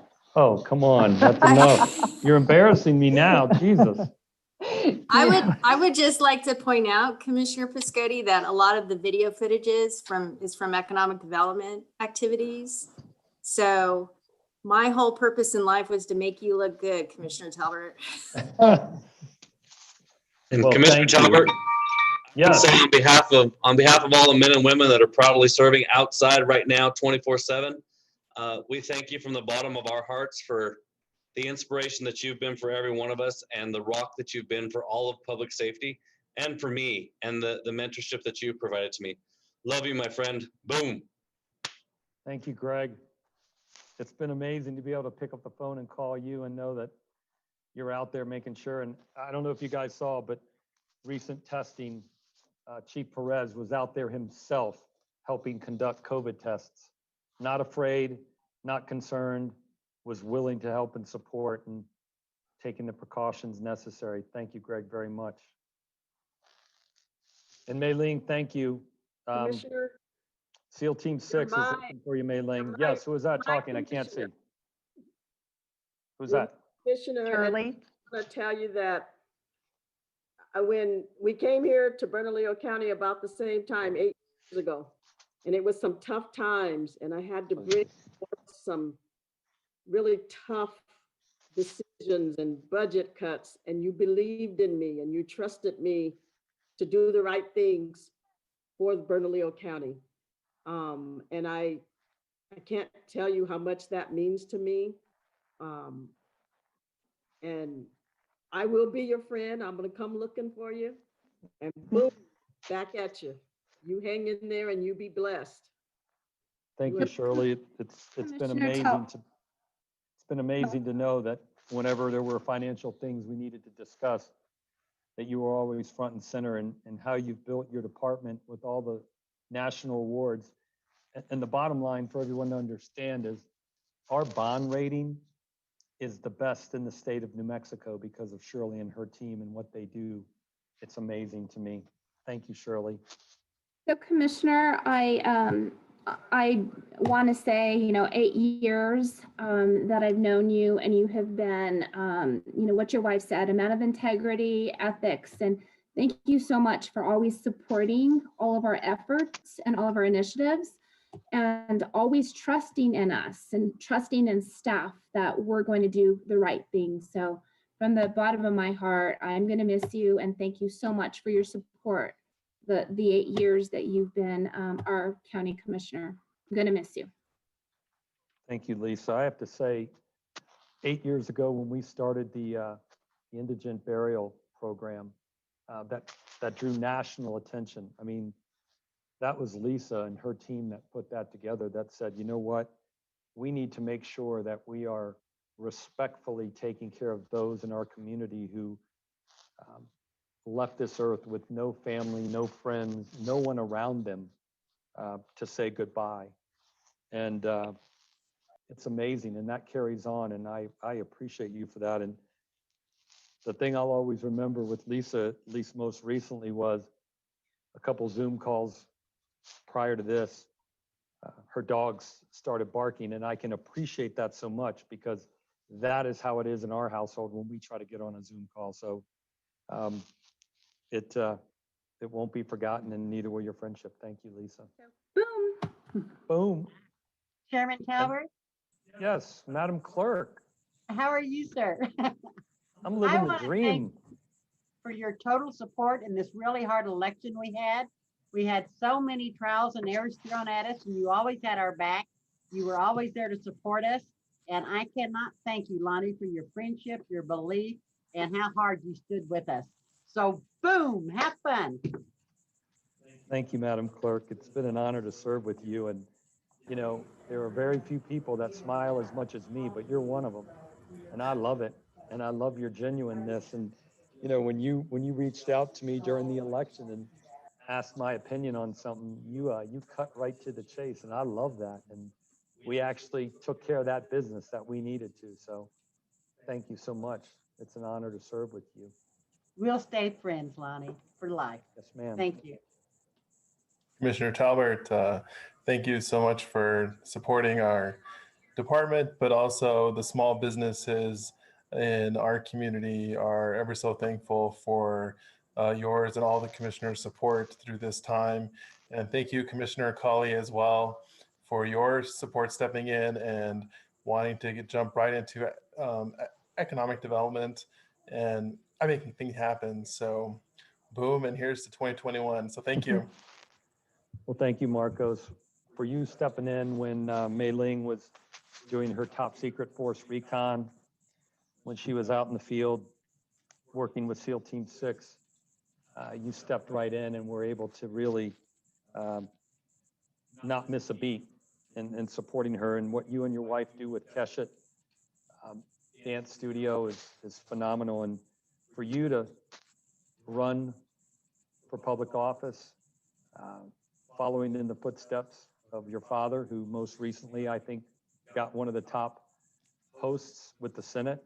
Congratulations to him, but thank you for putting yourself forward in that regard. And although you didn't win, you made the election and the time competitive, and I thank you for that.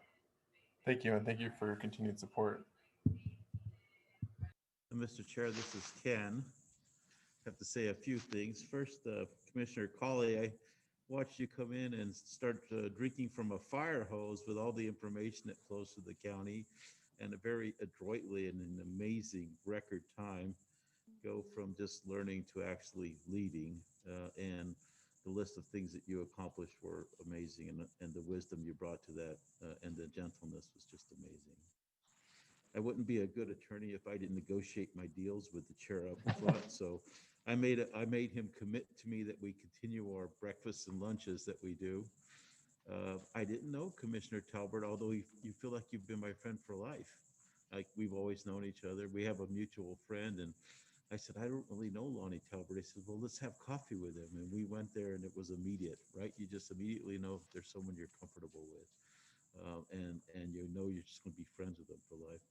But what I really want to state is you bring two items of leadership that people don't usually think about as being leadership, but they're probably the two most effective tools a leader can have, especially in time of crisis. And one is you're just incredibly calm. So the more exciting, yeah. And I think people have told me, you seem calm, and then we know inside it's going like this. But your outward appearance is calm, and that's very soothing. So calmness is really just an incredible tool to have, especially as a chair. And this county deals with all the toughest things in the world, right? Bernalillo County, it's a big, important county. And two is you have humor. And I think the way that you use that calmness, the humor, and then the humility as those three tools just made you an excellent leader.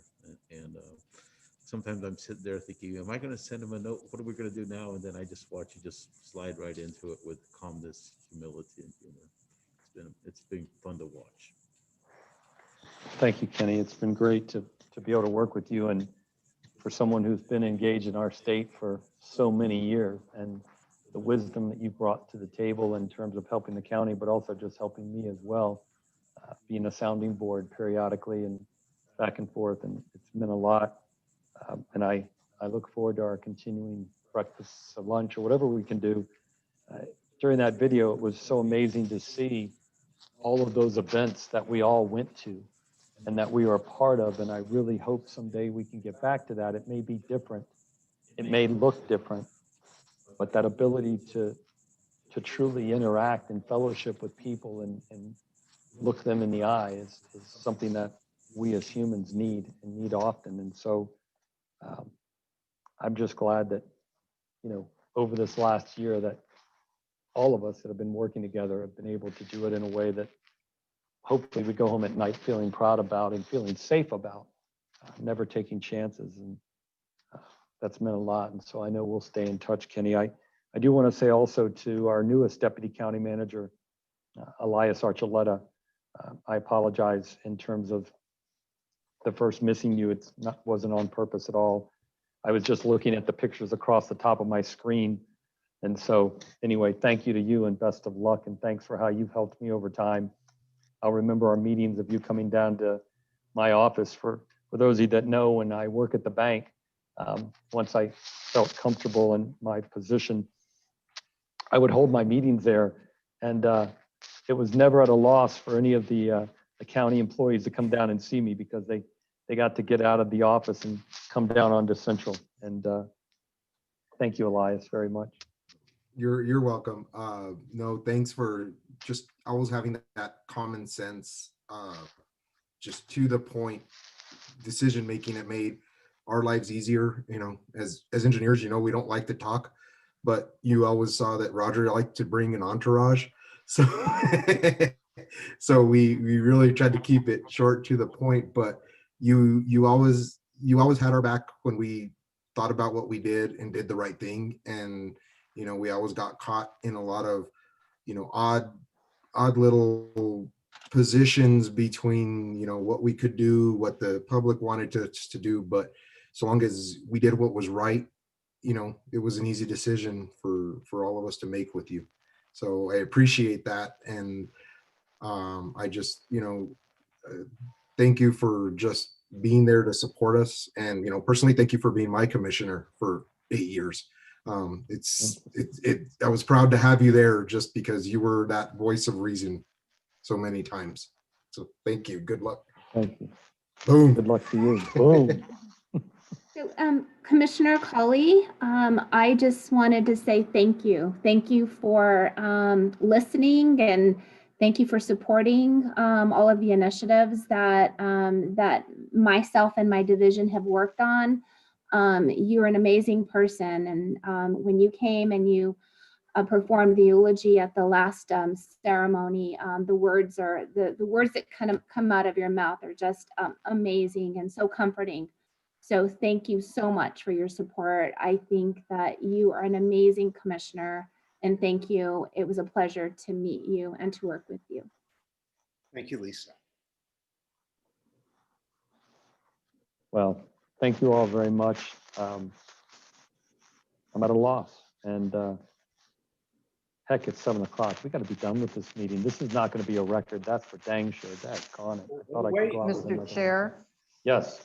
Enrico would like to speak. Oh, thank you, Enrico. Sorry, I did not see that. I apologize, sir. That's okay. I just gonna pile on. Just want to thank you for all the support. Remember meeting you when you first came to office a few years ago at a neighborhood meeting. And I can't remember what the issue was, but it was an issue. It was angry people, and you've just been a great support of myself and the departments I work with over time, and I just can't thank you enough to know that I could always depend on you for really clear, straightforward advice and great support, humor, and all of those other things. So just thanks a ton. We really appreciate it. There's a lot of people here that aren't here tonight that really appreciate you and your leadership and your style, and just wanted to make that known. So thanks a bunch. In addition to that, Enrico. Yeah, it's Enrico was always willing. I know when we had to deal with the sound ordinance with the county line, and oh my gosh, you would have thought.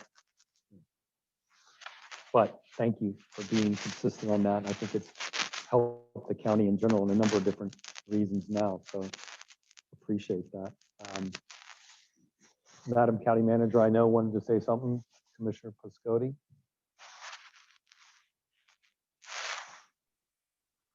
Yes, it looks like there are no other comments. So I would just like to wrap up by saying there's something about this that reminds me of the movie It's a Wonderful Life, right? We're coming up on Christmas. You're a banker and you have so many friends and you're so loved. And so Lonnie Talbert, I would say that you are the richest man in town. Oh, but you know what happened at the end of that movie? There were gifts. Oh, I like gifts. I got a beautiful one here. I got to decide where I'm going to put that. What else do we have? Oh, look at this. Socially distanced gifts. Hold on 1 second. You have to hold up all your gifts. Yes. Oh, okay. Well, gonna have to angle this again, right, Julianne? So we can see this. Oh, well, this little tote will be great because I'm moving. So this will help move some of this stuff. All right, let's see what we got. All right, we got some socks with looks like little Christmas lights. Awesome. There we go. So those are socks. They don't say boom, but they do have lights that could go boom if they explode. All right, hold on. What we got here? Oh, 3 bowls. Thankful, blessed, and grateful. Those are truly what I am tonight, without a doubt. Wow. All 3. Oh, these are really fun socks too. Wow. Very cool. They got like some Inca design on them. I love it. I love these. I love fun socks too to go along with the suits. So beautiful. Oh, here we go. Let's make the most of this beautiful day. Socks. That's $1 million. All right. We really can retire to Florida, Robin. Really pulled You're it out of alive. CARES. Just kidding. Yeah. You weren't supposed to tell anyone that, Mei-Ling. All right, it says alive. You are alive and energized. All right, I'll leave it at that. And another card. Lonnie. Fine, go ahead and leave. Just don't expect me to say goodbye. All right, I won't, whoever you are. I'll say goodbye. Goodbye. Oh, here we go. Komodo Dragon Blend Coffee. Yes, I love coffee. I will be getting a new coffee maker that can take beans. That's awesome. Another card to somebody. I don't know if it's to me or not, but it's to somebody. It's in this basket, so I'm going to assume it's me. Congratulations. I love it. Awesome. Thank you. I won't read it here, though. Oh, shoot. Okay. Remedy Coffee. Local, for those of you, Durand Central Pharmacy. This is the Gaddis's restaurant, and this is their coffee shop. It's back open, too, by the way. Go see it.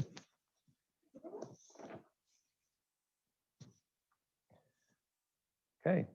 There's a pen that I can sign all of my thank you cards with. Yes, Schneider Express. I will thank you all. Oh, wow. Albuquerqueopoly. I didn't even know there was such a thing, but I will have it now. It's awesome. And a balloon pen. I love this. So cool. You're the bank. You're the bank in that game. Am I the bank in that game? Well, then obviously it's the right game. I love it. Obviously I've saved the best for last. You know, the Golden Globes, they allow everybody to drink. So heck, we're like the Golden Globes. Maybe I should just do some fireball shots. Boom! Now we're talking. All right, but this is how we're gonna have to do it. I'm gonna have to fill the shot glass up and I'm gonna have to throw it at you and let you catch it because we have to socially distance. All right, so hopefully you all are wearing aprons, but wow. Oh my God, that's lovely. All right, man, gifts, look at that. Okay, is this meeting over yet? I mean, this is crazy. Thank you so much, very much. There's one more thing. Oh, come on, Julie, couldn't daggone it. One more thing. It's yellow cake with chocolate Oh, frosting. now. And specially made for you. Now we're Mr. talking. That is Chairman. my favorite. I own it. Yellow cake, chocolate frosting. Oh my gosh, thank you. Okay. Since this is being recorded and going down in the, Enjoy it with your family. yeah, we will. Have you ever seen our family socially distantly eat cake? It's pretty fun to watch. I just grab it and just throw it at them and Oh, look at that. So see, it is a beautiful, I can't flip it, but I'm gonna, a little bit, there we go. Chocolate cake. Oh my God, this is awesome. Wow, well, I am honored and pleased and thank everyone. Our next meeting will be January 12th, 2021. I will not be attending. There will be a new chair in this seat, but I thank you all. And for the last time, this meeting is adjourned. Good night. Boom.